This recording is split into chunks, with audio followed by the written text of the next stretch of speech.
maintenance for this, mostly just a blower and a broom. Right.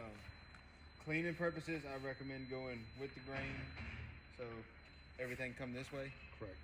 That way it doesn't get down in it and bury itself. Right. If you want that darker color after you've cleaned it, against the grain. Okay. What is it made of? I know there's so many different synthetic turfs now. Is this the one with the rubber pellets in it? This has it's called EnviroFill sand. Okay. It's a green sand. It's antibacterial. Okay. Does it have a drainage system underneath of it? Or yes, no? It's all permeable underneath. Okay.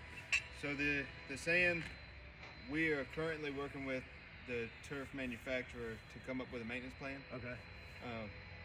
We're thinking we're going to recommend commercially we come out once a year, or you do it yourself, resand it once a year. Okay, we'll probably get you guys to do that.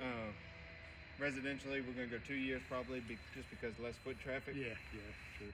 But as far as this thing's gonna be maintenance, it'll be maintenance free. Okay, this is gonna be used big time. Right. I mean, lots. So, every day.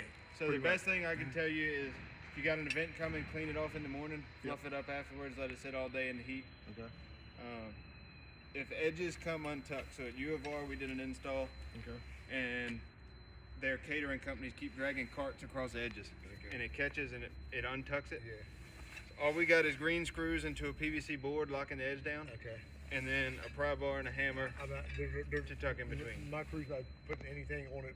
They're hand carrying chairs, no carts at all. Right. Yeah. We're not doing. But just in case, somebody hooks a heel in it or something. Okay. Rather than y'all paying us to come out here for 5 minutes. Hammer and a pry bar get you right back where you need to be. All right. Other than that, it's self-sequential. Yeah, subsequential. If something gets on it, if you catch it fast within a day, I say you should be able to rinse it off. Okay.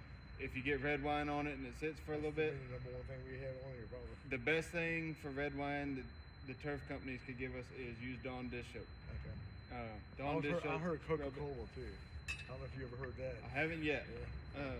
Coca-Cola is supposed to be I don't know what it is. Coca-Cola. I mean, things acid off batteries. Right. You know what I mean? So, but I'm not touching it. I'm not throwing Coke on here.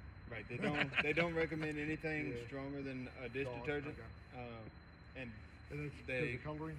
Yeah. Okay. And they really don't want you to power wash it. Oh, I know. Why would you power wash it? We've had it happen before. Yeah. But if you can avoid that at all costs, then you should be fine. We used to get the logos off the field, and all it was a powdered detergent that mixed with water, and we sprayed it and had a machine like that from behind it. Right, scrub it off. It scrub it off, and then it also wash it behind it. So that's all we did. I mean, they change it up so many. I mean, the field over there now is it's like this is its own thing now. It ain't like it used to be. But I'm getting ready to buy the turf